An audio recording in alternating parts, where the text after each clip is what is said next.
Hello guys, welcome back to my channel. I'm a little bit under the weather. I don't know if it's a cold or if it's malaria, but I've been feeling a little bit under the weather. So in this video that I'm bringing to you guys, I'm going to talk about the good, the bad, and the ugly of Chinese men and African women marriages and relationships. I know my last video that I did on Chinese men and African women did very well.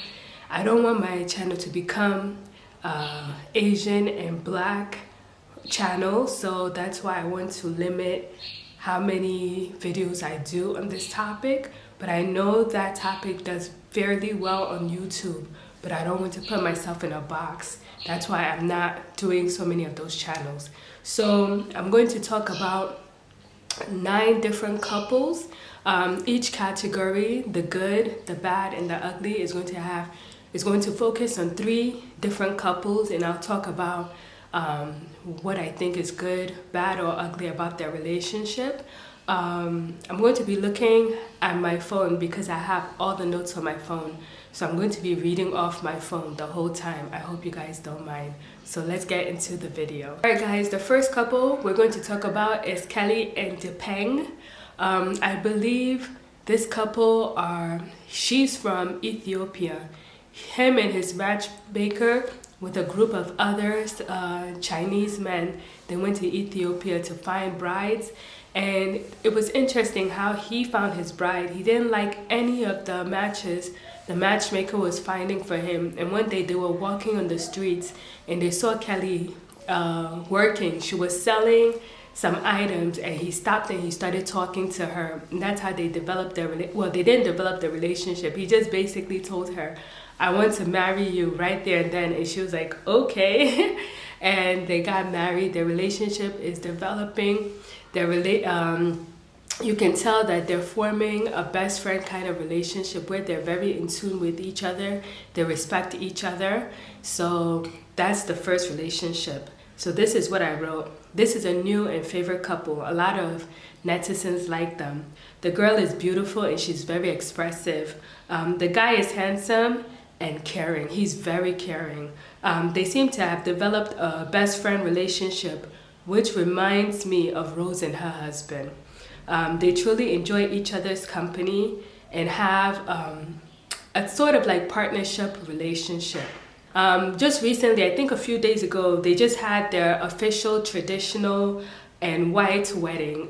Soon after, Kelly was rushed to the hospital after suffering from stomach aches. I believe it was right after they got married.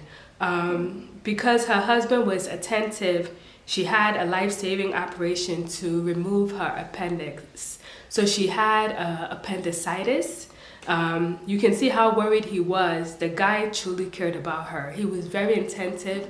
Her mother-in-law, which was his mother, was there taking care of her. She was feeding her. She was bathing her. They made sure she had the best care from the hospital.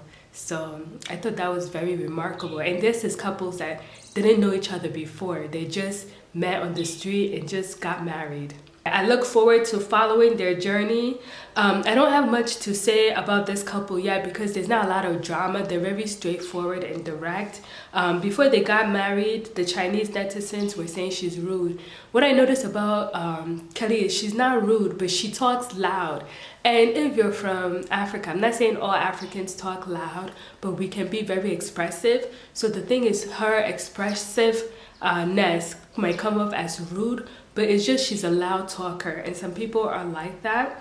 She has a quiet demeanor, but when she opens her mouth to talk, the words that she says, they can be very loud.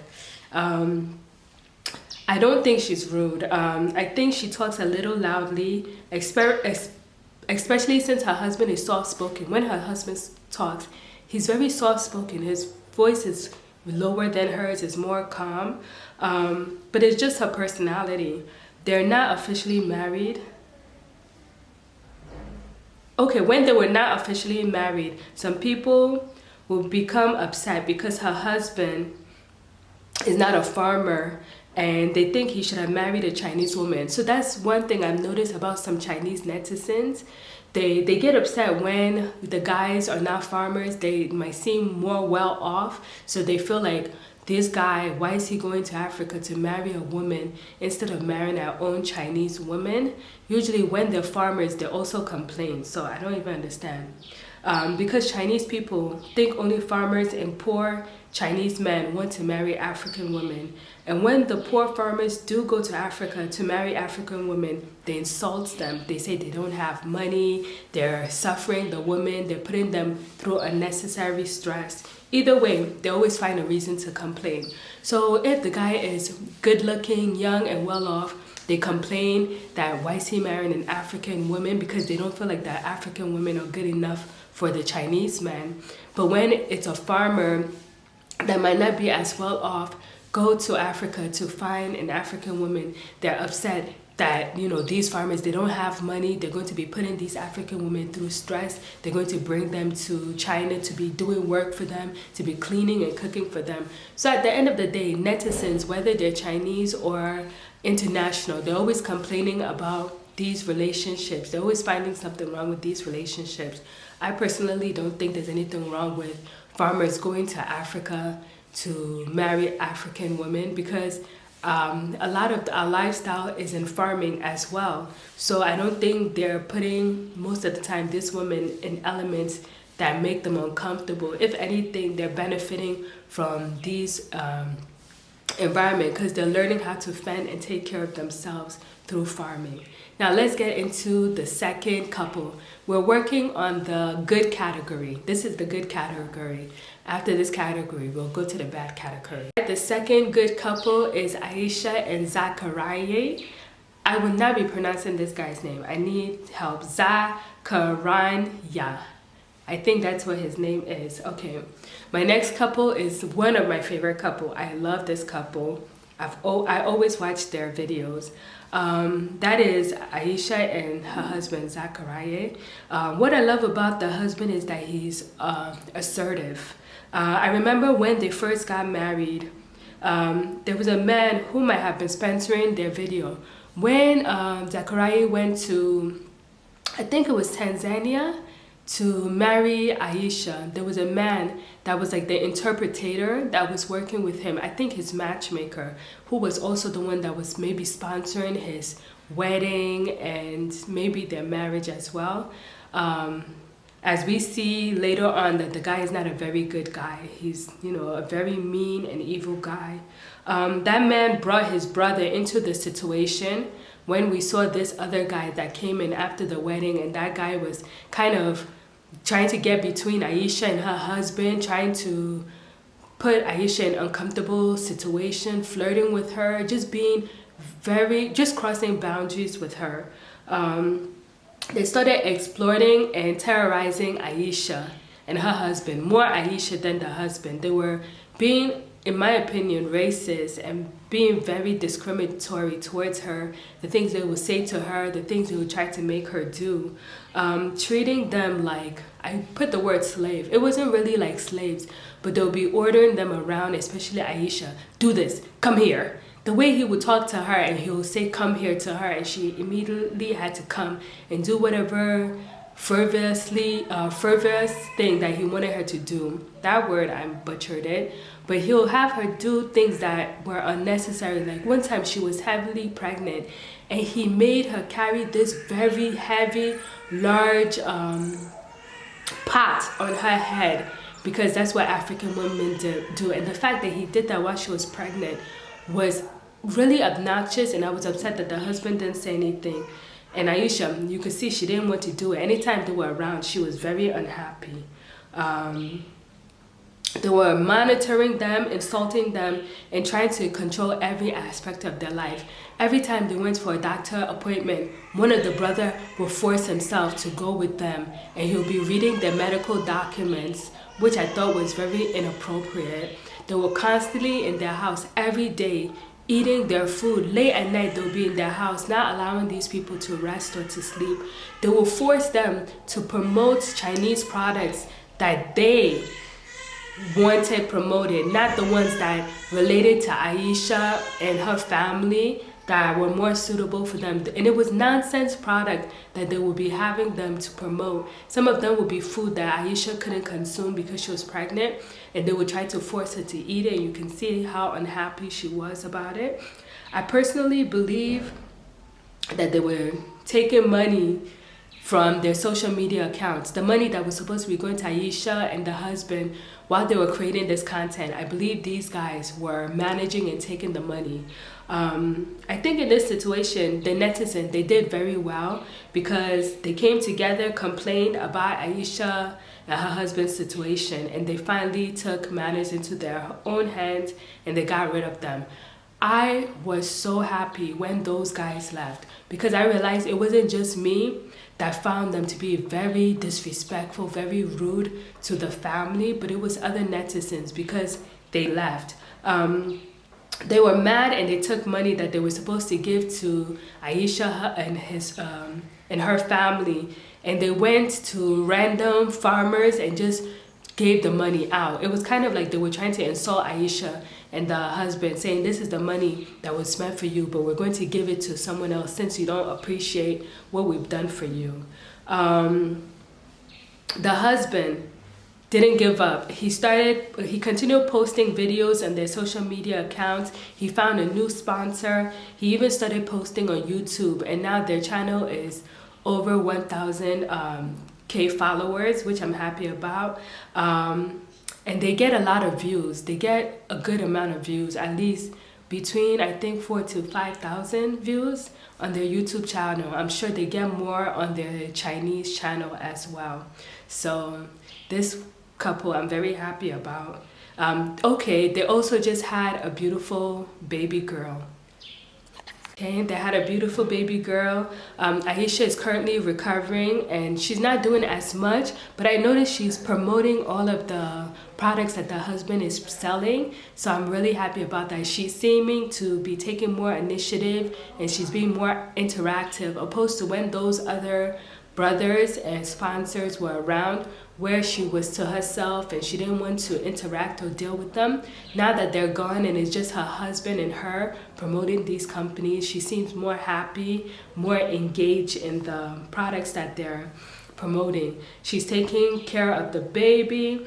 You can see that the family is taking care of her. They're feeding her, because I heard the first month after she gives birth, she's not allowed to go outside. She's not allowed to do any work. She's just there to take care of the child, and they're feeding her properly, making sure she gets all the nutrients so that she can also give to the baby.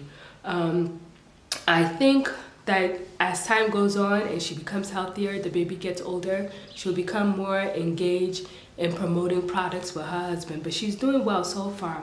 Her husband is young, but I find him to be very mature. The way he handled the situation, when he saw that those sponsors that were working with them were insulting the wife, insulting him, they were not looking out for their best benefit, he got rid of them, and he did it in a quick, timely manner, which made me respect him even more. For a time frame, I was very annoyed with him because I was worried that he wasn't going to get rid of them and he was going to allow them to still continue to, prevent him and his family from becoming bigger stars. They were kind of obstructing them from, making more money, getting more viewers, I think, and how they were promoting them, and they were just bringing a tense and negative atmosphere to the household.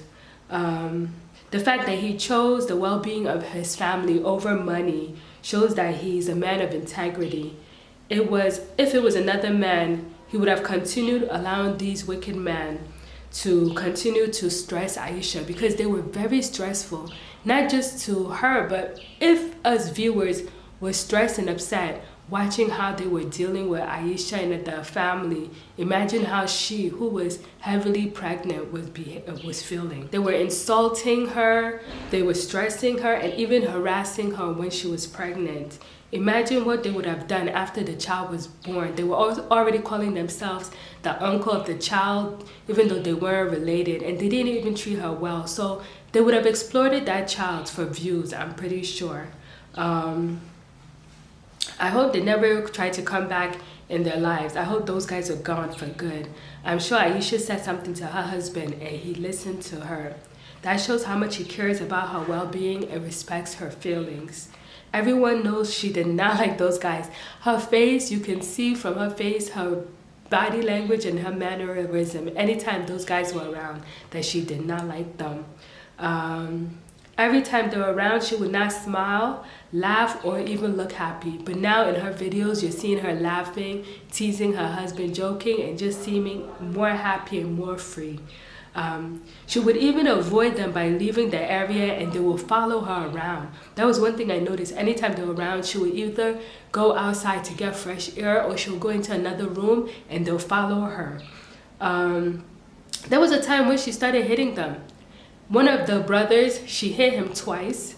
There was another short guy that I don't even know what his situation was. I don't know if he was related to them as well. She was taking things and hitting him because he was harassing her, disturbing her, and just behaving just unprofessionally and just rudely. That is how frustrated she was by their bullying and behavior. The husband eventually saw that these men were doing more harm than good to his family and asked them to leave and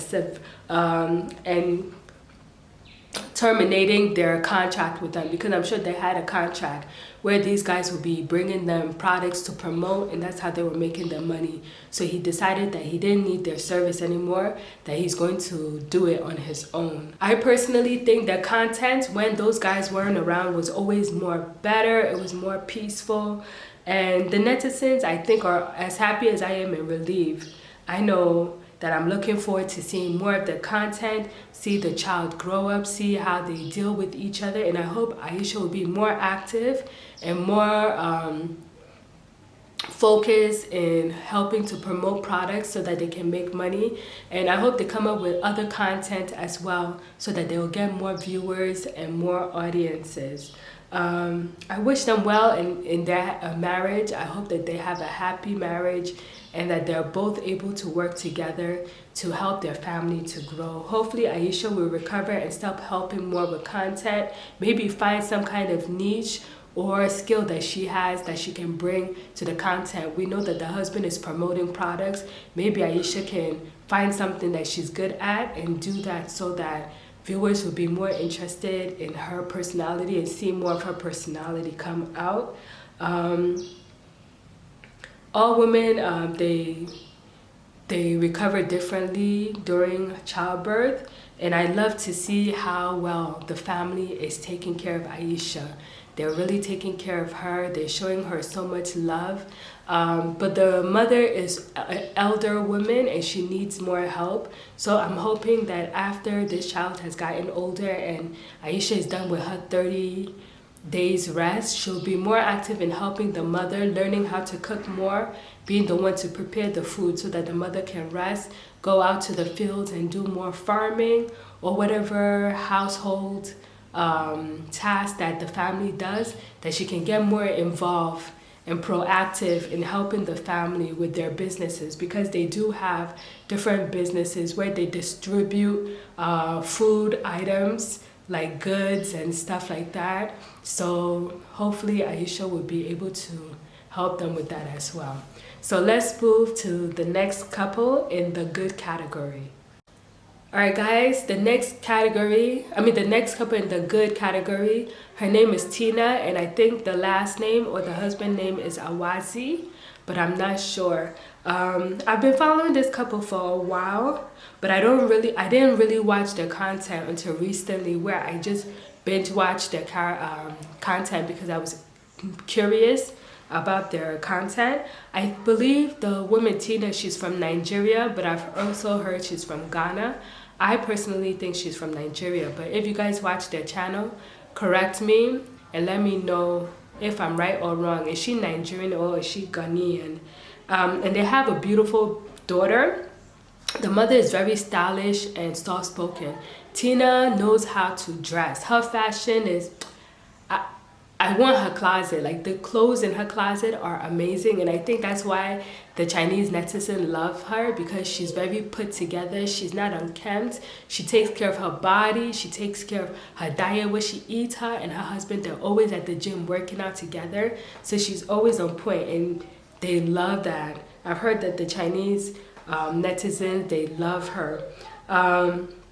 She's very classy and she's not problematic. There's no drama in their relationship. It's just daily vlogs of what they do within their day. Take their daughter to school, cook, go to the gym, go to different events with their daughter and each other, and etc. There was a Chinese channel spreading fake rumors about how her husband was using her recently. They were saying that, he's using her for money. She comes from a rich family. I don't know her background, and I don't know the husband background. If you guys know what kind of work her husband does, if he's a stay-at-home dad or if he works, because sometimes when they're content creators, they quit their jobs and they do that full-time. But her content, I don't know if it is enough to pay their bills, but I could be wrong. Their content might be making a lot of money, because I don't know if they do a lot of promotions and sell products on their channels as some other channels, and I don't know if they do live streaming, because the live streamers, they make a lot of money, and that's usually when they promote products. So I'm still learning about this couple, even though I've been watching them for a while. She seems to be like a busy housewife. She's always doing something, whether they're cleaning, I even think they have a nanny. So that means they have money. But I don't know where their money is coming from. I don't know if it's coming from content. I don't know if it's coming from the husband's work. She always has her daughter in fashion shows, which also that could be a way they're making money through these fashion shows. She does social media content. Like I said, I don't know what her husband does for a living. They look around the same age, but looks can be deceiving, because some Chinese men, they look a lot younger than their age. And some of these marriages that we're seeing between Chinese men and African women, some of the times the guys are a lot older. But Tina and her husband, they look roughly around the same age. They have a healthy lifestyle and relationship, like Rose and her husband, where they have like this kind of relationship where like they're best friends. They can talk about anything and they do everything together. They also live in the city, and they're not farmers. So this is a couple kind of like Kelly and Depang, who also live in the city. They're not farmers. So that means their maybe status in the beginning is already on a higher standard than maybe the farmers. I think netizens are always complaining about the fact that African women or girls are marrying farmers and they don't do they shouldn't be doing like farm work. What they have to realize is a lot of these African girls are from villages, not cities, and they're used to farm work. And it's actually, there's nothing wrong with farm work. Me, if I had the opportunity, I would marry a farmer. I'm going to be honest with you guys. I would marry a farmer. If I was in my 20s and I was given that opportunity, or I wanted the opportunity, I would go to China and marry a farmer. But now in my older age, I'm not as into Chinese culture as I was when I was younger. So I don't see myself getting married to a Chinese man.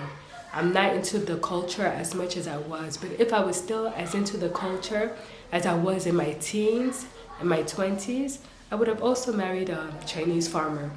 I still think China is a great country and I would love to visit, but to marry into the country is not something I'm interested in, because I'm not as interested in the culture as I was. But I do think that even though it's not for me, I think it's great that I'm seeing these matches between African women and Chinese men when they treat each other well, with respect, and they have boundaries towards each other. But the couple, Tina and her husband, they seem like a very quiet couple that mind their business. They don't have a lot of drama. Sorry for the noise that is coming out from outside. I just moved into a new neighborhood, and those are my neighbors. They have a lot of children, so there will be noises sometimes when I film. This couple, they don't have any drama. So let's move on to the bad category of Chinese men and African women. Alright, so in the first half, we did the good couples. The good couples from Chinese men and African women. Now we're going to move on to the bad couple. I'm going to be honest with you guys. My nails look a mess. I don't want to do this couple. I didn't want to post about them because this couple is actually my favorite couple. And I actually might end up in the future doing a full-length video about them. I don't know if you guys know the couple I'm talking about, but the couple is Zihan and Erica. Okay, why do I have to do this? I don't know how I feel. I don't know how I feel because by the time they broke up, I was ready for them to break up. When they were first together, I was such like, oh my gosh, these people are gonna get married and have kids. It's gonna be amazing. And as time went on and I saw how their relationship started deteriorating, like Erica wasn't as happy. She was always throwing a tantrum. The only time you see her happy is when there's money involved. Let's get into the video. I'm already okay. Okay, let's talk about the bad. I'm unhappy that this couple is on the list of the bad and not the good, and I'm honestly very unhappy. And I think that's another reason it took me so long to continue this video, because I really didn't want to do this video on Erica and Zihan. I followed this couple from the beginning of their relationship to the end. I was there. I was subscribed to Zihan before Erica even made an appearance on his video. And when she made an appearance on his video, I was excited. He had videos with other girls, but they weren't as interesting to me as Erica, and I didn't really watch his videos as much when those other girls were there. So I was too emotionally invested in this couple, honestly, guys. I saw when their relationship started falling apart. I personally think that the relationship started falling apart when Zihan started giving Erica money. Honestly, I think when Zihan started paying Erica, that relationship started falling apart.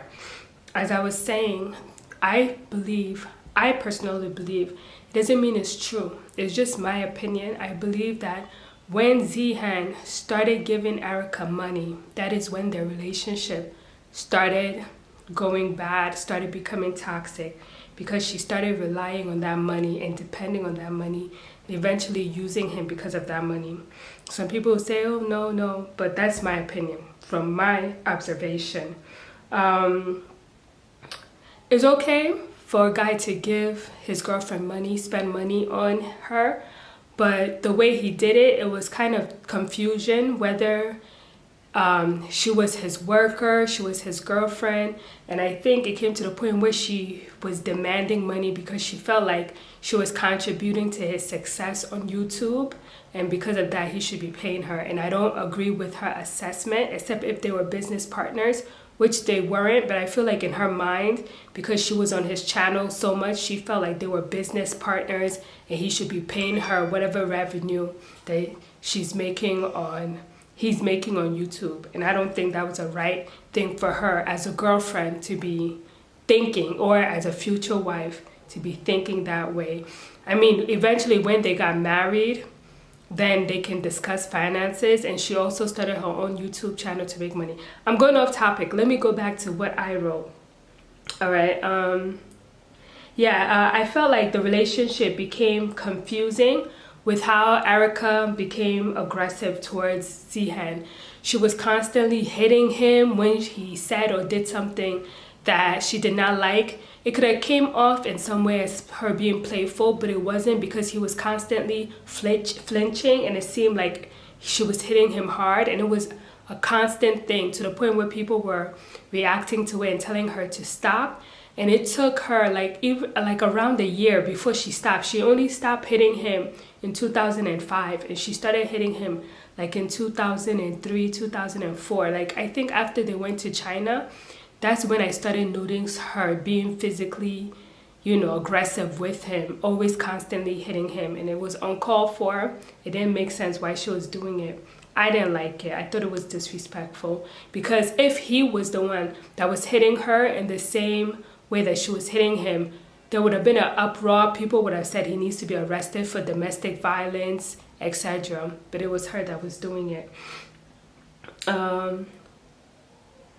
Do I believe the relationship was real or fake? I think the relationship was more real than they let on. I feel like they were in a relationship before they invited us into their space and made it official that they were in a relationship.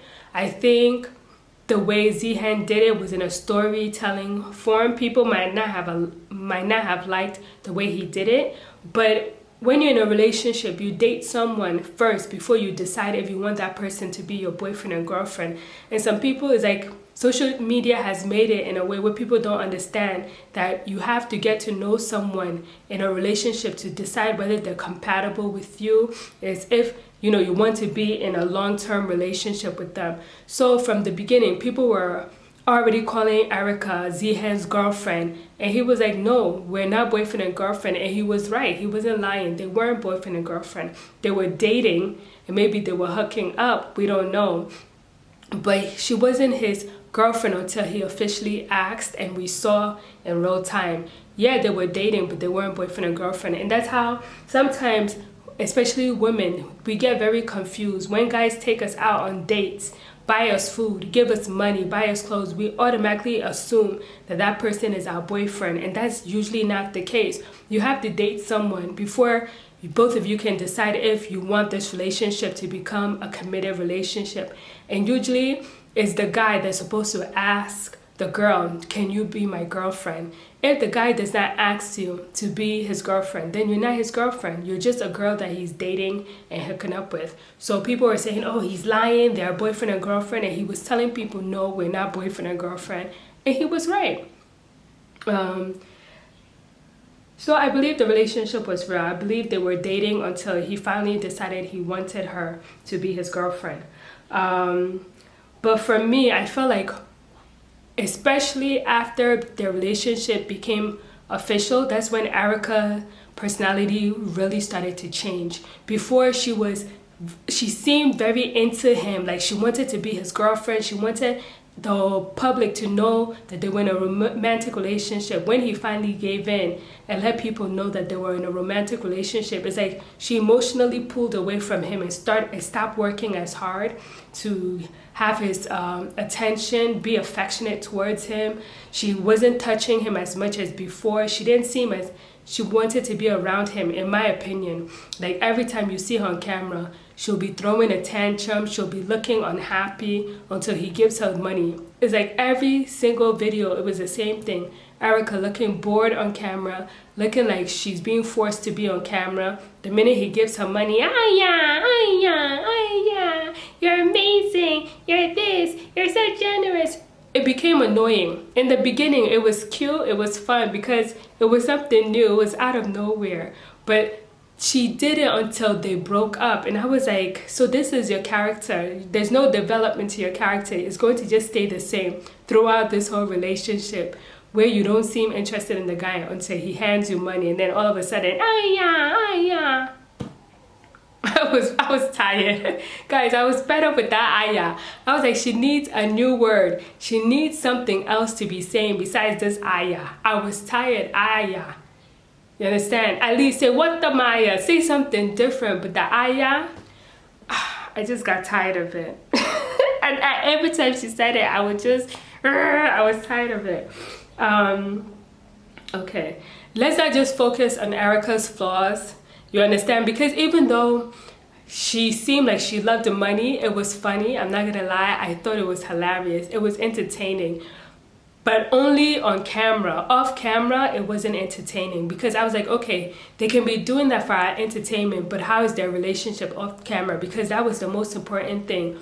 What they do on camera is different from what is going on off camera. So if she was taking care of him off camera, then all that stuff that they did on camera wouldn't have mattered. But the problem, it seems like how Erica was behaving on camera is how she was behaving off camera. She wasn't taking care of him. It seemed like she just wanted money.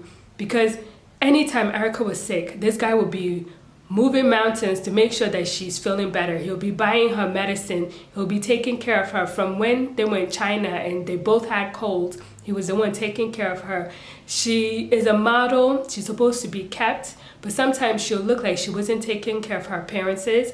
And I noticed when she was with him, she'll dress better. Even her hairstyle, he was the one doing her hair and kind of telling her, you know, how to do her hair. Sure, some people will say, okay, he's micromanaging her, he's controlling her. That's a way to look at it. But another way, it's kind of like, you can tell Zian knows about fashion. He knows how to upgrade himself, and he had to help Erica. Even though she's a model, she should know about fashion. Some of her clothing and fashion appearances were like kind of off. It was only after they started dating that her fashion to me improved. Like sometimes it was a hit and miss, and I felt like her fashion sense can be better because it was always an extreme where she looks like she's not caring about her fashion, or she's dressed where it's like very revealing. So there was no balance where like I felt like her clothes were classy.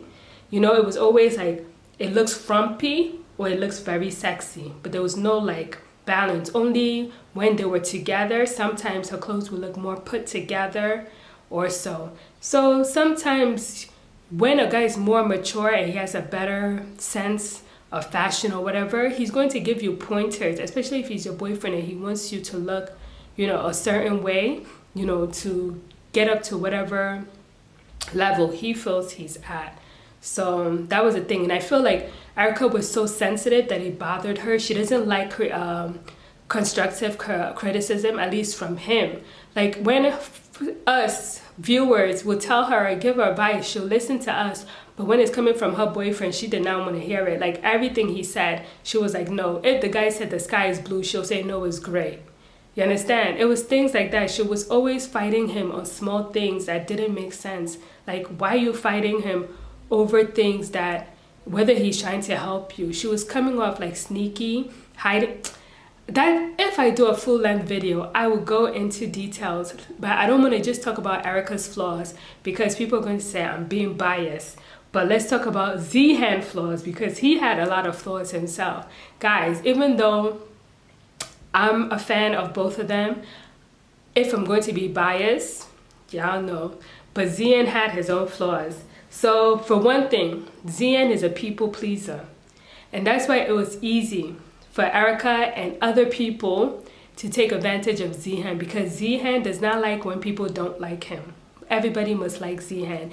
And he shows that through doing things for him. I feel like one of his love language is act of service. He likes to give people things, whether it's Erica or his workers like Sambu or other people. He loves giving gifts. He loves giving act of service. So I'll say giving gifts. That's one of his love language. Act of service as well.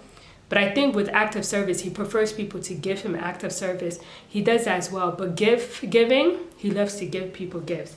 So I think he doesn't know how to say no and stick to it. So like if someone was to ask him for something and he doesn't want to do it, if he sees their mannerism towards him adjust and they're unhappy, he'll do it even though he doesn't want to do it.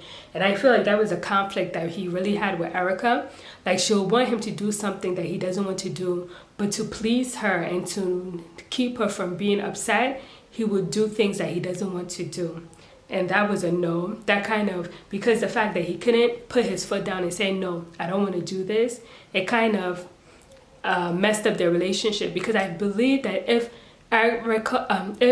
Zihan said no to Erica and meant it and kept that no, the relationship would have probably lasted longer because he would have created some boundaries. Erica knew how to create boundaries with Zihan. She knew how to say no. She knew how to keep him in a space that she wanted him and keep him out of a space she didn't want him. But Zihan did not know how to do that. He just invited Erica into everything, including his finances, because there was a time where she had access to his bank card and she was able to purchase something without telling him using his bank card, even though she lied and she said she didn't know that it wasn't his card. Like, come on, give me a break. She knew. So it's things like that. He invited her into all of his spaces, that she had access to his money, she had access to everything. But that wasn't the case with Erica because she would purchase things without telling him, and then end up making mistakes while she's making purchases because she's purchasing things in Chinese. So instead of her telling her boyfriend who knows Chinese, can you please help me because I don't understand what is going on, she'll sneak and go and buy something, and then it will just backfire because whatever she's buying is not what she wanted in the first place. She had an issue with asking him for help even when she needed it, and could have prevented things that happened from happening. But for whatever reason, she was really sneaky with him, and that's a sign of someone that you cannot trust. When you're in a relationship, whether boyfriend or husband, you have to be able to trust each other. She did a lot of other sneaky things, but that's another video.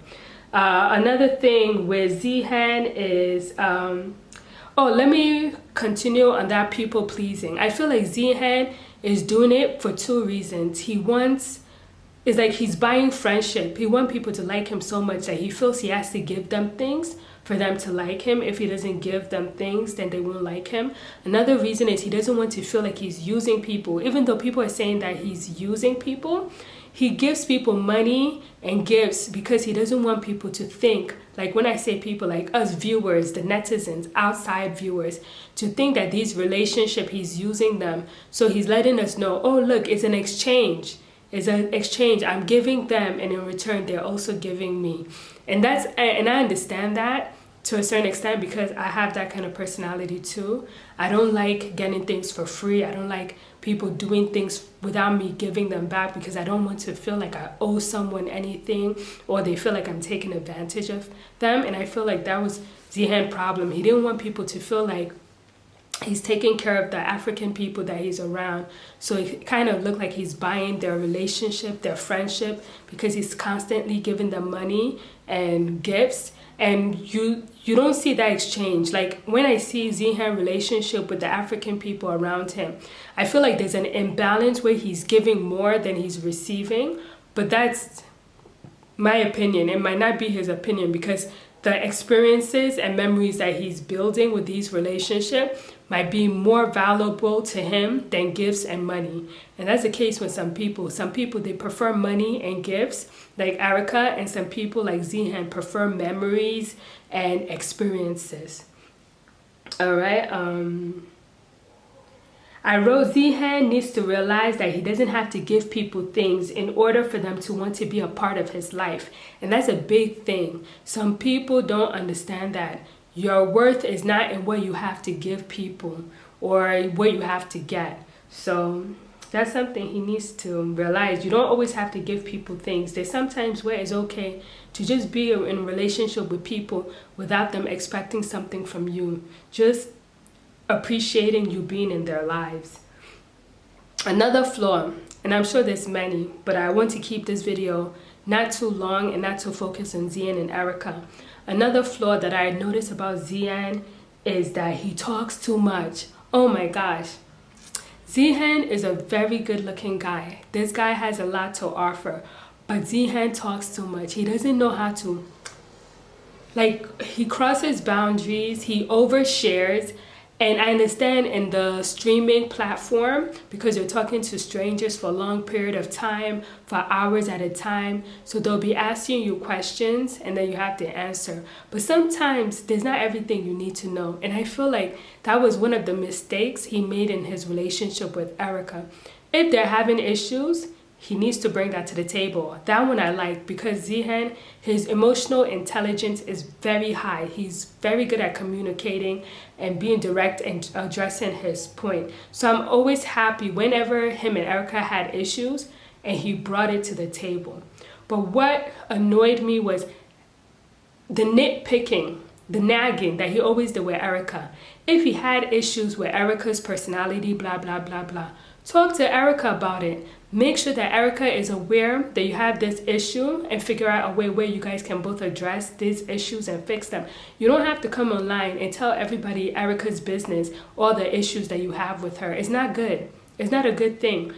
The thing is, Erica could have done the same, and she should have done the same. People are saying, oh, because Erica didn't talk about Zihan and blah, blah, blah, she's a better person. It's not true. Because she kept all of that stuff inside and it built resentment. So she started resenting Zihan. So when he'll talk about her and he'll give her the platform for her to also put out her grievances about him so that they can clear their air in front of people. She refused to do it. She'll just hold it inside and just be thinking in her head, this guy, blah, blah, blah, he's talking all this shit about me. He's making me look bad in front of people. Instead of her saying, you know what, you don't like this about me? Well, I don't like this about you too. And when you're able to communicate, whether in public or private, you'll be able to clear your head and be like, okay, we both realize we don't like this about each other. How can we fix it? But it was just one-sided, Zihan doing all the talking.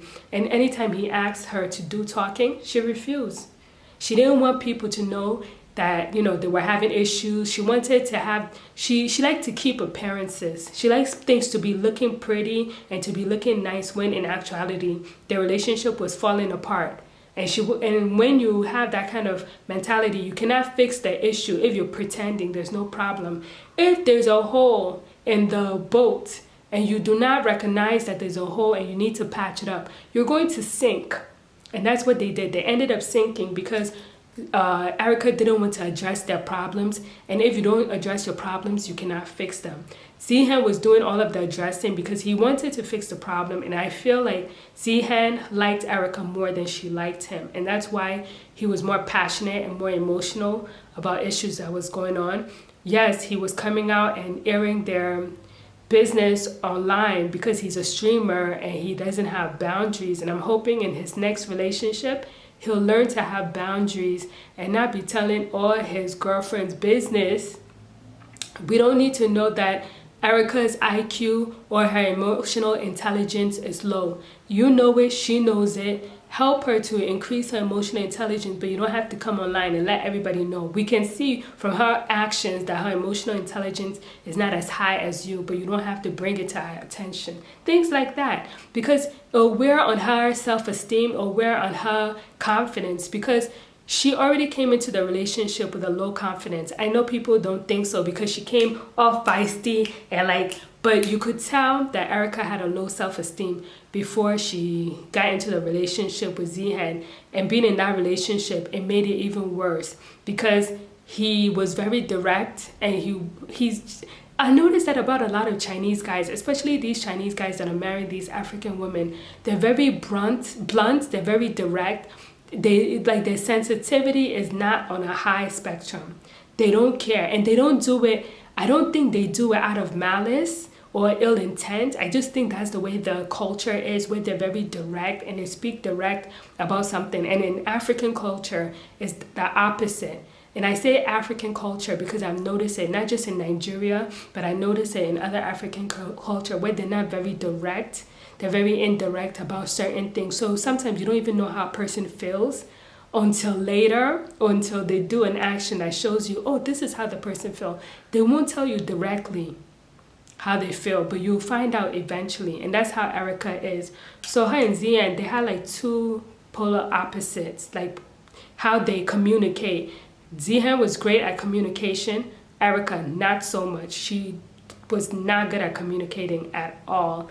And instead of her to try to improve her communication, she kind of shut down more because Zihan was over communicating. So that's a thing. So that's a flaw of Zihan. He needs to learn that even if he's talking for 1 hour, 2 hours, that not everything you have to share. You don't have to put down your girlfriend because you feel like bringing out her flaws is going to help improve her. Those are things you talk off camera. You don't talk on camera because people are already judging her for being African and being black. Chinese people are very racist, very, very racist. You know this. You might not be racist, but Zihan has said things that are very discriminatory and very prejudiced. I don't know if I'll consider him racist because I don't know. I don't think he's racist. I don't know. You understand? But Chinese people, they feel like they're already better than African people. And then you're dating an African girl and pointing out all her flaws, which is going to make Chinese people even look down on her even worse. So Zihan, stop it. Next girlfriend you have, if she's African or any race, stop pointing out her flaws to the public. Do it off camera and then you both fix it because you're not perfect either. All right? I think, honestly, I think Zihan, when he's documenting people and documenting his life, he's not doing it to exploit people. I think he's just happy to be in the situation, and yes, he's making money from it because content creation is a business. Everybody's doing it. Even me right now filming this video is content creation. I want to eventually make money off it. So for people to say, oh, he's exploiting people, blah blah blah, I don't think he's exploiting people, but I think sometimes he lacks boundaries. Sometimes I can't speak, and I'm speaking very fast because I want to get to the next characters, the next couples, and I have so much to say about this couple that I'm going to kind of not do all of my notes and focus on doing a video on them in the far future. If any more drama comes up about them, I'll do the video.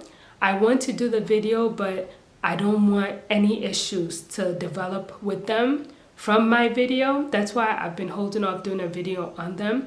I don't want them to get back together. I think they're better off separated. I think the relationship became toxic, but I want the best for the both of them.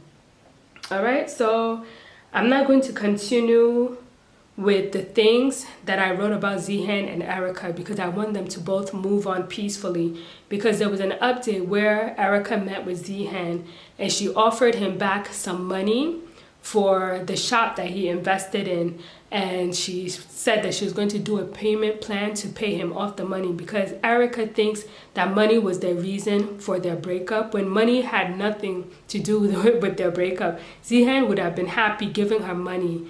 The reason for their breakup was because Erica did not care about Zihan. She did not show him through her actions that she cared about him, and up to now she's thinking that money was the issue. Us viewers were mentioning the money because it manifested in her carelessness through the money. You understand? I don't know how to explain it. Like, the only time you saw Erica have any attention, positive attention towards Zihan was when money was involved. But if money wasn't involved, she seemed uninterested, you understand, in him. She didn't know anything about him. She threw a birthday party for him instead of inviting his friends and doing a party that he'll enjoy and be around his friends. Instead of trying to get to know his friends, you're in a relationship with a man that proposed to you and wants to marry you. You're not trying to form a relationship with his friends, that he has a birthday party and you have him sitting inside of your house, awkward, with a cake on live stream, and you buy him a picture of himself. Like, what kind of gift is that? It's like she didn't care enough about him to learn about his likes and dislikes so she can be able to do things for him. I don't know how to explain it. Enough about Zihan and Erica. She offered him money to pay back for that shop. He rejected the money like I knew he would because he doesn't care about money. Zihan doesn't care about money. So he said if she ever needs help or anything, she can call on him. I hope she doesn't, because I feel like if he continues to help her, it will become another toxic cycle of her taking advantage of him as a friend. I think they need a clean break, that she moves on with her life and he moves on with his life. Zihan is very good at maintaining relationships, and I feel like that's why he offered her that friendship. But I feel like when you've been in a romantic relationship like they have, it's very hard to go back to friendship mode, because I feel like she'll still be able to go back into that toxic behavior or relying on him financially. And I don't think that's his job. That's not his place to be taking care of Erica financially. So I think if he reaches out to her and say hello, she should say hello and keep it moving. Keep it moving. All right, so the next bad relationship is Lily and Annie. All right, so let's talk about Lily and Annie. All right, so I discovered the couple Lily and Annie. His name is Lily. He's from China. I think he was married once or twice before, and he has a child or so. I don't know much about this couple. This was a new couple, and it was a very brief couple. It did not last. That's how bad it was. It was so bad that this couple did not last at all. I'm hoping that in the future I'll have updates on if anything happens with them further. So, like I said, it seems like the relationship ended before it began, and people were excited about this couple. People were interested in seeing how this relationship goes with this couple. So Lily is like in his 30s. and he went to Africa to find a wife. Like many Chinese men before him, he went to Ethiopia first. Ethiopia is a popular destination for these Chinese men to find wives because of the features of Ethiopian women. They have these Arabic features, even though if you do their DNA, they're Africans. They're not from Arab or Middle East or South Asia, because some have done their DNA and they're African. But people feel like Africans only look a certain way. They feel like Africans only look like me. But Africa has so many ethnicities, so many DNAs, geotypes, that we look so different. Our hair, our complexion, our features were so beautiful. We're so diverse. So he went to Ethiopia to find a wife, and he went on blind dates with so many young Ethiopian women. And there was a common theme among these young Ethiopian women. A lot of them were single mothers. I don't know how. They were like in their early 20s, even in their teens, and they were single mothers. And even though he was a divorcee with a child, I guess he didn't want a single mother. Because you know in China there's a child policy. Before it was a one-child policy. And then I think in the mid 2000s and like 2016 or something around that area, increased to 2 children. And now in 2025, you can have up to 3 children in China. So that's the new policy, because you know, to get the population to grow, you need at least 3 children or more. So China includes their one-child policy that you can now have 3 children. So I guess he didn't want a wife that already had a child, because he already has 1 child, and he also wanted to have a child with that wife so that they can have 2 or 3 children all together. That's my assumption, because he was adamant that he wanted to have a child with whatever wife he has. So he was in Ethiopia meeting all these different women. A lot of them had children. He didn't want that. There was even 2 sisters that wanted him to marry both of them. I didn't know that Ethiopians do that polygamy, where one guy can marry more than 1 wife. It's a possibility. I think I mentioned that in another video and I wasn't sure, and someone said that no, they don't do it. But these 2 sisters wanted to both be his wife. So I don't know about that. There was even one girl that he went to the house, and the father was like, he wants the daughter to have 10 children.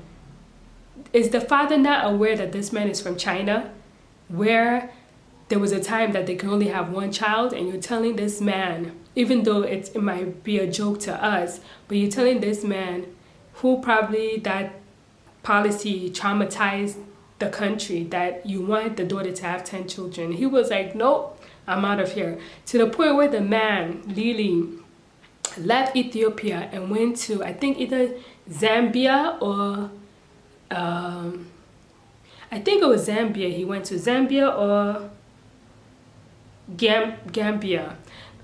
I know there's a country in, I'm looking stupid right now.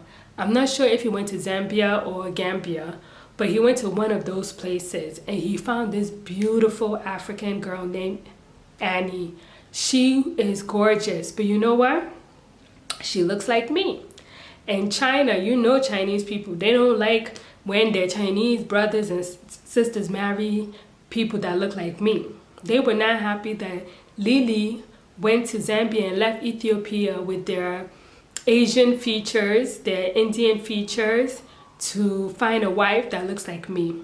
She was dark, she was beautiful, had what is prominent African features. I don't know if it's prominent, but she's an African girl. She was complete opposite of the girls that he was looking at in Ethiopia. She didn't have the straight hair, the curly hair, blah, blah, blah. She had the African hair, or what is considered the stereotype of African hair. And the netizens were upset. Why are you going there to get a girl? She's below your level, blah, blah, blah. You're only using and exploiting her. So when he was in Ethiopia, the conversation was different. But now that he's in Zambia or Gambia, now they're like, oh, the girl is not good enough for you, you're using her, which is a contradiction. One minute they're saying she's not good enough for you, the next minute they're saying you're using her. They hit it off. Lily and Annie hit it off. Like their chemistry was so, oh my gosh. The way they interacted with each other, she always seemed happy to see him. She was always affectionate, always hugging him. And this is the first time that I watched his videos, like really, and he just seemed excited. He was just so happy to see Annie. They didn't have a babysitter. Usually the matchmaker babysits him when he's with the girls. He didn't have a babysitter. Annie was cooking for him. They were joking, feeding each other. And we were like, yeah, we got another couple match. We can't wait to eat popcorn and enjoy this couple and see them fall in love, get married, and have a child. And then, I'm not crying, you're crying. I'm not crying, you're crying. Then we find out that Annie has something to tell Lily. So Lily comes and he's like, what's good? What's up? What you gotta tell me? And Annie's like, I was afraid to tell you. What you gotta tell me? What is it? I wanna know. I wanna know. Not only did Lily want to know, I wanted to know. What is going on, Annie? Annie got a baby. Annie got a baby. We find out that Annie was hiding the fact that she had a child from Lily. And he was so hurt. He was so betrayed. He was devastated because this man was getting ready to ask her to marry him and take her to China with him so that they can start a family and have a child of their own. Only to find out that she already had a child. And what he said was very eye-opening. His problem wasn't the fact that she had the child. The problem was that she lied to him and she didn't tell him that she had a child. And that shows how much this guy liked her. If she had been upfront from the beginning and told her that she had a child, maybe because of how their dynamic was, he would have been able to let go of, you know, his policy of he doesn't want a single mom. And she was like, oh, I can leave the child with my sister, because he was asking her questions. So now you have this child, what are you going to do? Because if we get married, like, she was like, oh, I'll leave. And that was me. It's a pet peeve of mine that I noticed in Africa, where people are willing to just dash their children to other family members, to anyone, just to get those, like, they feel like the child, if the child is an obstacle to whatever their goal is, they'll just dash that child to anyone and just move on. How do you think that child will feel when they grow up, knowing that their mother left them to go to China for a man that she doesn't know and just left them there? So I didn't like that. That was the only thing I didn't like about Annie. I like her personality, but I didn't like the fact that she was willing to just give up her child for this man that she does not know.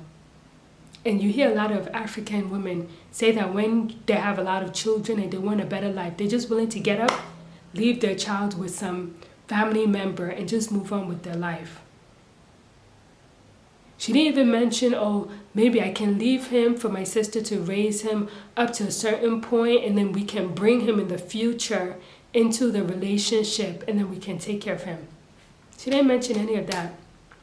And you can tell he wasn't comfortable with that idea, because Chinese people who love their children, they want their both parents to be a part of that child's life. So I don't think he would have felt comfortable with her abandoning her child for him.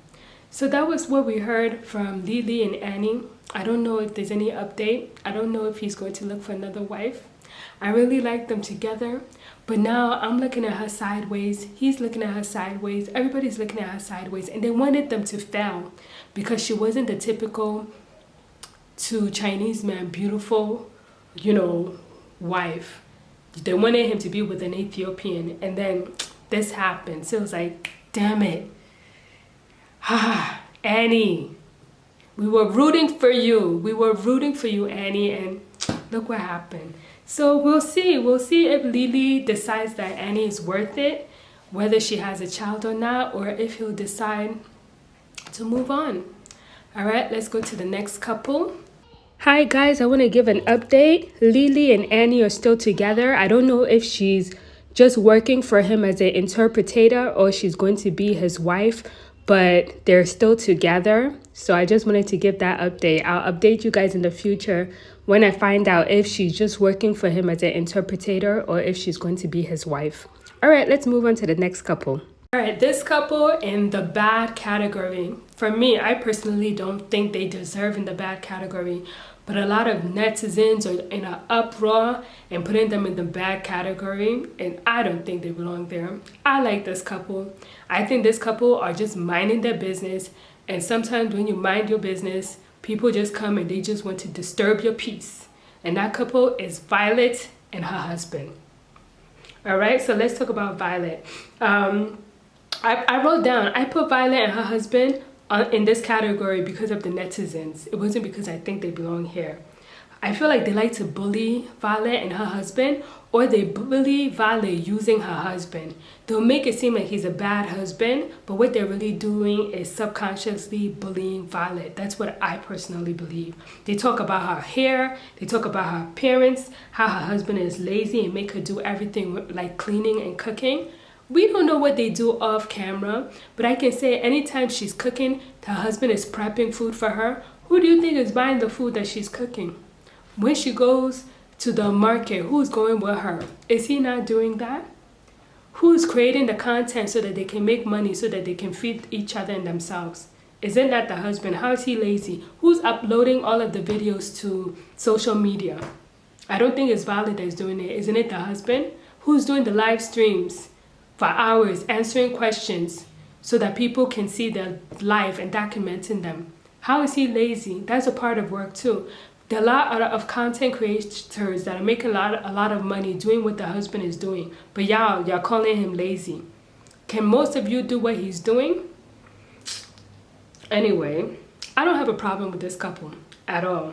And I think she's quiet, like an introvert, and he's an extrovert. And because she's quiet, people are thinking that he's mistreating her. He's not allowing her to talk. She's unhappy. They're saying she doesn't smile. They don't understand that's her personality.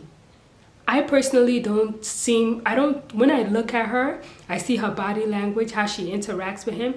I don't think she's an unhappy person. I think she's a very content person. And some people are just so, you understand that when they see someone who is at peace and content, they don't understand it. They mistake it for unhappiness because they're used to people always putting up performances on camera, that people, girls that are always doing something extra, being extra, talking. And when they see someone like Violet, who is very mature and stays in her lane, they automatically think, oh, she's not being treated well. She's unhappy. I follow their YouTube channel, and I think their video quality is well done. The husband really does a good job in capturing their life and documenting it. They don't have a professional photographer, and people don't understand how hard it is to create content at all. Not only does the husband have to set up the right camera angles to be able to document them, because he's doing this without a photographer. Some of those other content creators, they have photographers, professional photographer, and he's not just keeping the camera on one angle. He has it different angles where you can see them coming and going, etc. And it looks to me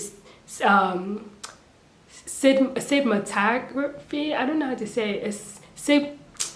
Guys, sometimes I cannot speak the English language. I don't know if I have a speech impediment or whatever it is, but there's some words where they sound great in my head, but when they come out my mouth, they don't sound good.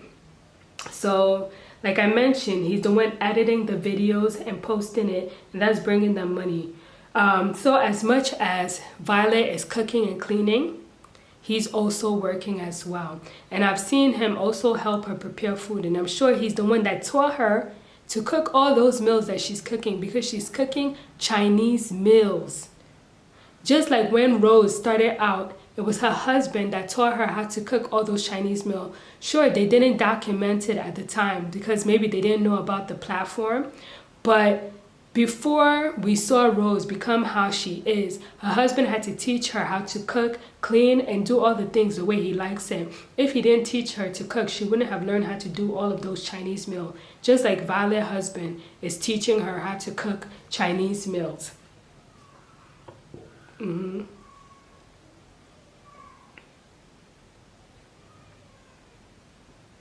I don't think there's anything wrong with the way she dressed. They say that sometimes her dress is too provocative and the husband is kind of exploiting her, having her dress a certain way and then just pointing a camera at her and talking.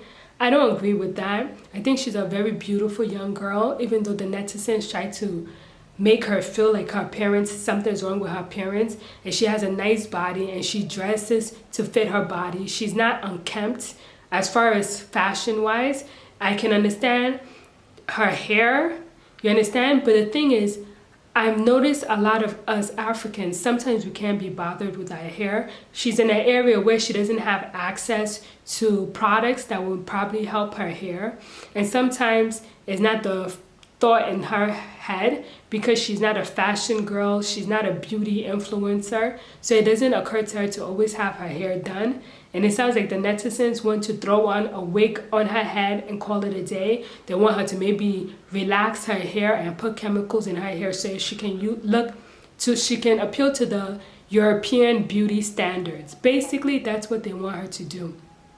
Personally, I think if Violet cannot keep up with her hair, she should just cut it off. Just have a low cut like Rose. It'll make everything easier and they'll have less to say. Her husband doesn't have a problem with her hair because he's attracted to her personality and who she is and not just her outer appearance. So of course he's not going to tell a grown woman to get her hair done because that's not what he fell for. I'm not saying that they're in love because I don't know, but I know he treats her well. And one time they were saying bad things about her in the air and he defended her. And from that day on, I've respected that guy. I've never heard him say bad things about her. I don't watch their lives because lives are usually long. I just watch the content that they post, but I've never seen a live where her husband talked badly about her. I know that video where he was defending her, she said something that was sarcastic towards the audience because of the things they were saying, and he just bursted out laughing. They shared an inside joke that we, the audience, weren't privy to, but I understood that she knew and he knew that their relationship is good, and it's the netizens that are trying to bring drama to their relationship. They think she doesn't understand when they're saying things about her and they're making it seem like her husband is a bad person to kind of undermine who she is, but she's aware and I like that. So I like this couple. I like Violet and I like her husband. He hasn't done anything so far for me not to like him. They were one time asking him why she's not pregnant and she hasn't had a child, because they always feel once a woman get married, automatically she must bear she must birth a child.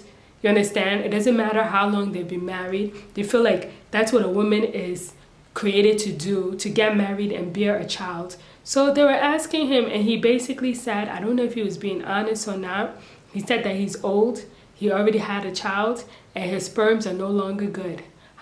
People went off. They said, why would you subject this young girl to be married to you when you know that your sperms are no longer good and she cannot have a child? It's not fair to her to be married to a man who no longer can, father children. And I'm like, how do you know that when they met each other and talked about their relationship, he didn't tell her all these things that she doesn't already know? Who's to say that she wants a child? Who's to say that every woman wants a child? I'm pretty sure if they do want a child, they'll find a way to get that child, whether it's through adoption or whatever it is. And I don't even believe him. I think he was just saying that because from his personality, he's a very witty and snarky kind of man. So I just think he said that to get people off his back, because we don't know what people are going through. There's some women where it's hard for them to have a child, and people don't understand that because they're in other people's business and they want to be managing women's womb.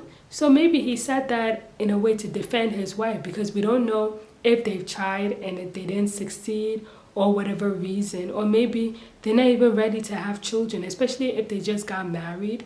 Not all Chinese men go to marry African women so that they can have children. Sometimes they want companionship.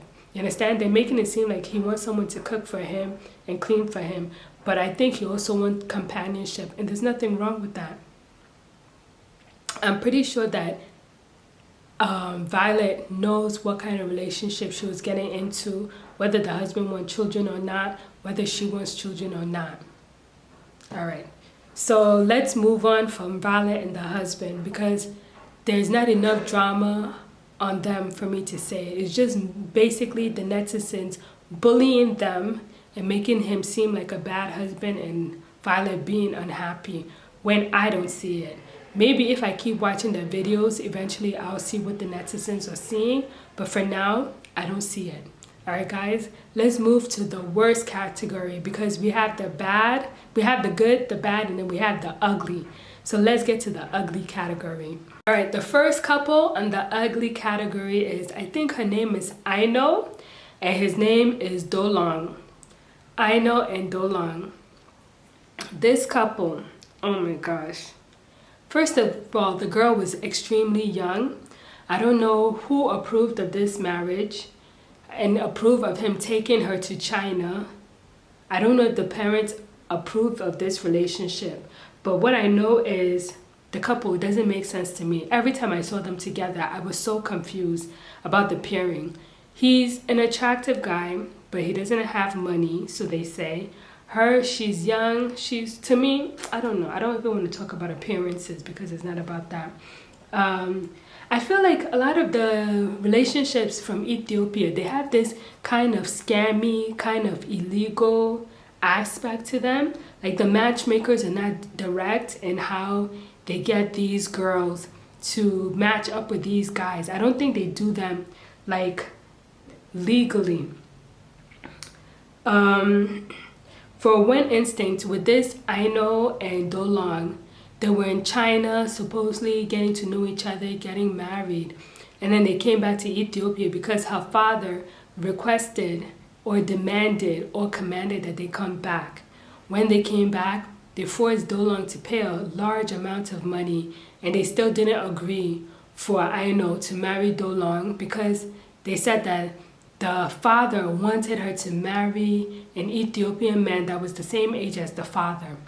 So they wanted her to be in an arranged marriage with an older man who was the same age as the father. And I have this feeling that Aino might be Muslim. I have that feeling. I'm not sure. Because I know in Ethiopia, there's a lot of Orthodox Christians who had the same appearance as Muslim, but they're not. So I don't know if she's Muslim or she's an Orthodox Christian. But I know the issue that they had was that the father wanted his friend, who's an older guy, to marry her. But my question is, how is she even allowed or able to run off to China? I think she snuck out of the country because Do Long was saying that the father is abusive to the mother and to her. So I feel like the matchmaker knew that she was in danger and in a toxic, abusive family surrounding and wanted to get her out of that situation. And they did. The stupid thing that Do Long did was bring Aino back before having a child with her. He should have kept her in China until they had a child, because then they had no choice but to keep that relationship going. But he brought her back because he was afraid of the father, and he ended up losing her. Eventually, he started not trusting her, and he was thinking that she was, scamming him along with the family. But what he has to understand is if the father is abusive towards the mother and towards her, she doesn't have a say in whatever is going on in the family dynamic. So she's going to do whatever the father wants to prevent herself from being hurt or being abused. So now he's very bitter because he borrowed money from his uncle or his father or family member to be able to marry her, and all of that money is gone, and he cannot go back to China until he's made that money, or maybe come back with a wife. So I feel like Do Long is going to stay in Africa until he finds a new wife. He's very bitter about the situation. He also left Ethiopia and went to Zambia. He said that he's not looking for a wife, but I think he's looking for a wife in Zambia because Ethiopia did not work. So now he's in Zambia looking for a wife, and he's online constantly complaining about Aino and her family and how they duped him. And I feel bad. The situation is horrible. But the thing about him is he also talks too much. He doesn't know how to shut up, and he just talks too much. And this is another thing that I want to say. This is a pet peeve of mine that I want to address. If you're a Chinese person, especially you men that are going to Africa to marry these wives, when you eat, chew with your mouth closed. This cha cha cha, where your mouth is open and you're cha cha cha, you're eating with your mouth open and talking, and we're seeing everything inside of your mouth, and you're just smacking your gums and smacking your mouth. I don't like that. I need all you Chinese men that are going to Africa to marry African women to start learning how to eat with your mouth closed. It's disgusting. And it shows a lack of manners. I know in China, the louder you smack your mouth and open it and everybody sees all the food inside your mouth, it means the food is delicious. But in Africa, it's not the case. So please close your mouth when you eat. All of you Chinese men that are marrying African women, learn to eat with your mouth closed. That goes for you, Zihan. Zihan, you too. Close your mouth when you eat. All right, everybody's favorite couple on the internet, Anitta and Jintao. We talked about Anitta and Jintao before. Everybody loves to talk about Anitta and Jintao. They're a favorite couple on the netizens. Everybody is always talking about Anitta and Jintao because there's always something going on with them. If you don't know who Anitta and Jintao is, they're the couple where the girl, I don't remember where she's from. I don't know if she's from Tanzania, from Uganda, one of those countries. I'll find out eventually. But she's in her early 20s and he's 35. And people say that he's like autistic, or they say he's on the spectrum, that he's not all the way okay there. So what made them famous was on their wedding day they fought, and he had scratch marks on his face, and there was a time when she was trying to hold his hand and he was yanking her hand, and so there was an outcry of abuse. And then they got married, and again they're fighting every market day. Anitta and Jintao, his name is Jintao, are fighting every market day. There's always something going on with them. And the netizens are like, run away.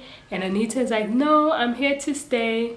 She's like, what can you do? You cannot force a girl to leave a relationship that she doesn't want to leave. And I think the reason why she doesn't want to leave the relationship has nothing to do with Jintao. It has everything to do with the opportunities that she's getting in China that she might not be able to get in her country in Africa. And people need to understand that.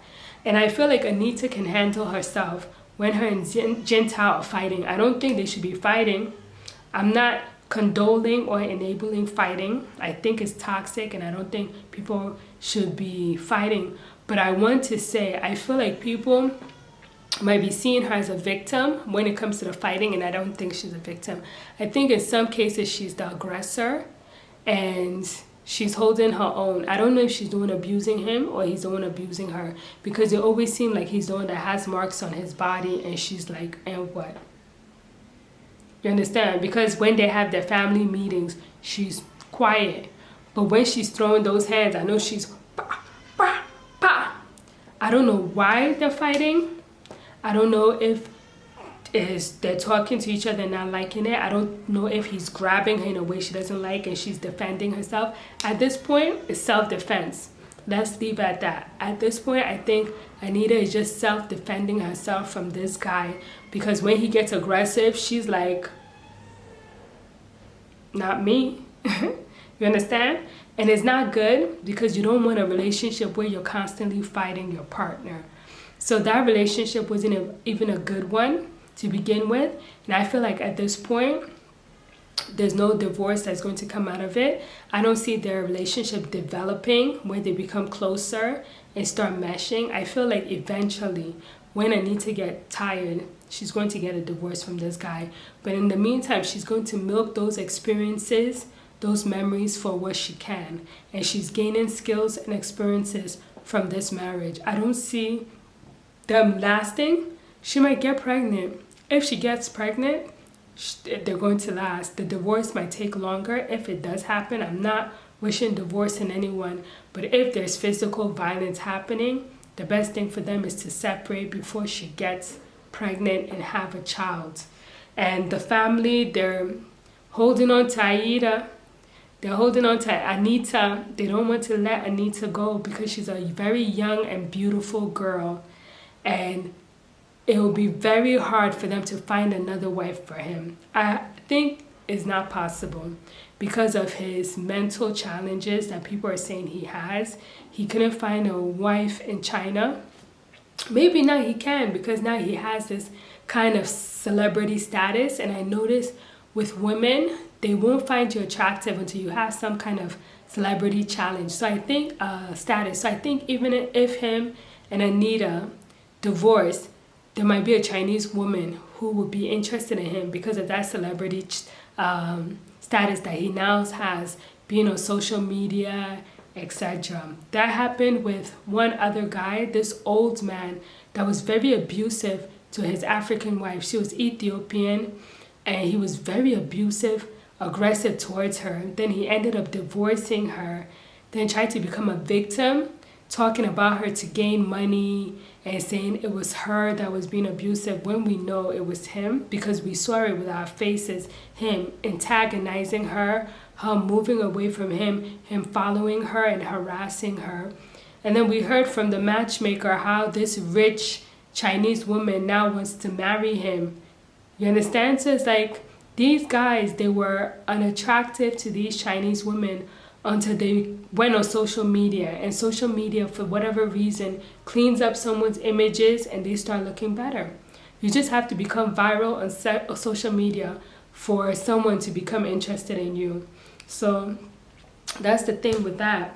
So Jin Tao and Anita, they're still trucking along. They're still in this toxic, abusive relationship.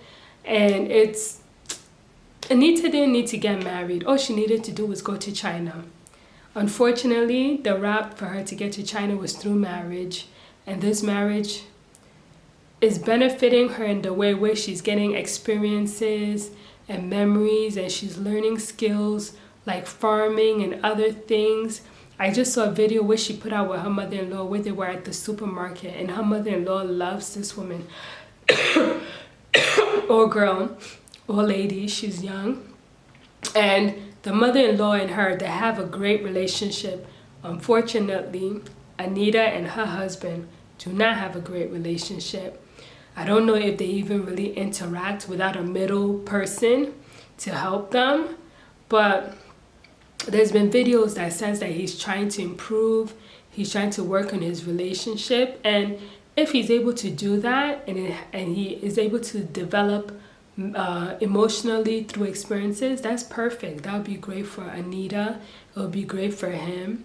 Because I feel like at this point, the way I see how he interacts with people, he's not capable of being a father, a good father. But who knows? What am I? I cannot judge. I don't know. But I don't want her to be a single mom. And I feel like at this point in their relationship, if she gets pregnant, she's going to be a single mom. So that's the issue with Anita and Jin Tao. You know, she was able to go to China, even though it was through this husband that might not be a match for her. But the end justifies the means, right? The end justifies the means. In her case, she got what she wanted to get, which was to go to China. So I know netizens want them to divorce. They think the relationship is toxic. I don't have an opinion on that. Once Anita's happy and getting what she wants out of being in China, I cannot say that they need to divorce. I just hope that both of them learn to keep their hands to themselves. Anita needs to learn how to keep her hands to herself, and Jin Tao needs to learn how to keep his hands to himself. Let's go on to I think this is the final couple. This is, let's go to the next couple. All right, guys, this is the last couple. I don't know how long this video is. I'm just thinking about the uploading process, how long it will take for me to upload it. And then the downloading and uploading process, editing process for this video. So the last couple, his name is Ping Xiao, and her name is Aman. I'll probably put their names so you guys can see how they're spelled. This couple is new to me. I don't know how long this couple has been around, but they're new to me. I just discovered them. From the way people were talking and from some of the videos I saw, I was like, this wife is wicked. I didn't see when they got married and went to China. I only saw when he came back to Africa. And when he first came back to Africa, to Ethiopia, these Ethiopian wives, they're something. They're on another level. Honestly, they're on another level. So he came back to Ethiopia with his wife. Tell me why his parents-in-law, his father-in-law, locked him out of the house and refused to allow him or welcome him into their home. So he had to sleep outside or somewhere else. And she was in the house while her husband was outside for days. And she thought that was okay. He had to go online and live stream and complain and cry to people about the fact that the father-in-law refused to allow him to be under the same roof as them. He had to like pay money before they allow him. Guys, I can't make this stuff up. He had to pay his father-in-law money before they allow him inside the house. Didn't he pay a bride price already? I don't know. I don't know what's going on. But the wife, eventually, they let him in the house after days of him complaining to the matchmaker and then, paying the money or whatever it was. And then the wife came. This is like one of the first videos I saw, and she apologized to him. Guys, if I tell you that woman smirked through that whole apology, it was not a sincere apology. That apology was not sincere. She was doing it just like, let me get this over with so this man can stop annoying me and we can just move on to whatever. So after she apologized, he had to accept it. That's his wife. She was like, you need to buy me a house. And at first I was like, this money grubbing woman is just wanting his money and she's wicked. And then I thought about it and I said, why is it so fair that these Chinese men, they're marrying these African women, carrying them to China, to countries they don't know about, and they have to adapt to those countries? Why are the African men not also building houses in China where these women grow up and are comfortable so that they can be comfortable? They need to adapt to Africa too. It's a both side thing. And I think it's great that Aman is doing that. At first I was thinking she's wicked because of the video I saw when she was apologizing. Like, who leaves your husband outside and then the husband has to pay money to the father? Whatever, forget about that. But these Chinese men, if you want to marry an African woman, you need to build her a house in Africa as well. It's not fair that she's away from her family with strangers who are racist, discriminating, and being prejudiced against her, and she's lonely. She doesn't have anyone except for you, and sometimes you might not be able to help her. So just know that if you're marrying an African woman, it should become mandatory. All these Chinese men that are going to Africa, make sure you're willing to also live in Africa. Make sure you're willing to adopt and adjust to our lifestyles and be able to function and communicate with us. And that's what Iman made her husband do. They were looking for a house. I don't know if they found a house, but he's there. He's blending with the community. He's learning how to adjust. He needs to learn how to speak the language too. I think it's okay that they're taking the wives to China, because some of the wives, they want to go to China. They want to leave Africa and have a different life in China, which is okay. But the wives that want to also have access to Africa, they should have that option. And from now on, I personally think, netizens, if you watch this video, shout out, like, let it be known that these Chinese men that are going to Africa to marry African wives, they need to at least have enough money to buy a house or build a house in Africa so they can be able to travel back and forth. If they're able to travel back and forth between Africa and China, then they shouldn't be marrying African wives, because it's not fair that the African wives leave their family, go to a foreign country, and be there struggling when they have family at home that can help support them as well. So the men should also be willing to adjust to African culture, learn about African culture, respect African culture, because I notice a lot of these men, they'll be talking slick out of their mouth, making it seem like China is better than Africa, Chinese are better than Africa. They say some very ignorant things. They're very arrogant about how they move.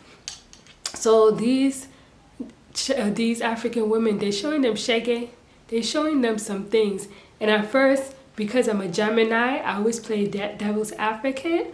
But now that I'm watching and I'm learning and I'm observing, I'm like, yeah, let these women not be used. I don't want the men to be used either. I don't want anyone to be used. I want these relationships to not be toxic, to be peaceful and drama-free. But it shouldn't just be these Chinese men that are getting their ways. It shouldn't just be them. Everyone in this relationship needs to have a say in how the relationship goes. And I think these Ethiopian women are showing these Chinese men how things are to be done, because they say like the Ethiopian women that are marrying these Chinese men, a lot of them, they come from good family environments. So that's why it's easier for them to be able to call the shots as well. Some of the other women, they might not be able to call the shots because they might not have they might not have money or a father structure. Like Anita, I don't know if Anita has a father. I think her mother is a single mother, and I feel like that's why she was caught up in that whole situation and married Jintao. If she had a father, I don't think that would have been the relationship that she would have ended up in, and it's unfortunate. But with Aman, she's calling the shots in this relationship, and the matchmaker keeps telling this guy Ping Chao or whatever his name is that you need to be a man, you need to stand up for yourself. Everybody is saying stand up for yourself, but at the end of the day, both people have to be happy and both people have to be getting what they need in the relationship. You see? So that's what it is. So guys, let me know what you think about these couples that I mentioned. Have you guys watched their videos? Alright guys, let me know what you think about these couples in the videos that I mentioned. Have you guys watched their videos? Which couples do you like? Do you agree with my analysis, my observation about each couple? Do you think that they belong in the categories that I put them in? Which category would you put them in? What couples are you watching? There's so many of them that I cannot keep up. There's too many. I've named 9 people. How many couples? No, I've named 9 couples. 9 couples, but there's so many couples that eventually in the future I will... Any couple that draws my interest, I'll make videos about. These couples, they drew my interest. That's why I was able to make videos about them. But there's so many more couples besides these guys that I know eventually I'm going to end up talking about. So I hope you guys like this video. Let me know what other videos you like me to do. I know people like when I do the Chinese men and African women, so I'll do more of those videos in the future. Alright guys, I'll see you next time. Bye! Guys, I just wanted to say I've been watching the videos of Peng Xiao and Aman, and I actually like this couple. I don't know why netizens were saying she's evil, she's wicked, she's using him, blah, blah, blah. That's why it's better for you to watch and make up your own decision and have your own opinion and don't listen to other people. But I'm starting to really like this couple. They're very funny. They joke with each other. Sure, they fight and argue, but they always come to agreement and communicate with each other. All right, guys, bye.